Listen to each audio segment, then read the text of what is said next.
লম্বা ছুটি, তাই হাতে সময় নিয়ে ধাপে ধাপে মানুষ রাজধানী ছাড়ছে। তবে সকাল থেকে রাজধানীর চিত্র একটু ভিন্ন। বাস টার্মিনালগুলোতে দেখা গেছে যাত্রীদের ভিড়। দীর্ঘক্ষণ বাসের জন্য অপেক্ষা করার কথা বলছেন অনেকেই, আর নিয়ম ভেঙে ট্রেনের ছাদে চড়েছেন অনেকেই। বাস টার্মিনালে অনেকেই বসে পড়েছেন খোলা আকাশের নিচে। উদ্দেশ্য একটাই, যেভাবেই হোক ফিরতে হবে প্রিয়জনের কাছে। 7 দিনের ছুটির দ্বিতীয় দিনে রেল স্টেশনেও চিত্র পাল্টে গেছে। ট্রেনের শিডিউলে অনিয়ম না হলে নিয়ম ভেঙে ছাদে চড়েছেন অনেকে।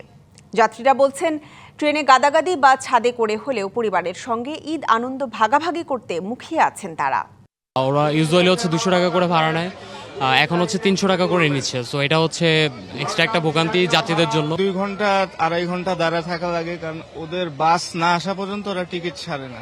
10 দিন আগে চেষ্টা করছিলাম, কিন্তু আপনার অনেক চেষ্টা করার পরও 2 মিনিটের ভিতরে টিকিট শেষ হয়ে গেছে। ঝুঁকিপূর্ণ অবস্থা যাইতে হবে, আমাদের ঈদ করতে হবে, ভিতরে জায়গা নাই, দাঁড়া থেকেও জায়গা পাচ্ছি না, সিট নাই। ভোগান্তি তো আছেই, কেউ টিকিট পায় কেউ পায় না, আবার ঢুকতে দেয় না।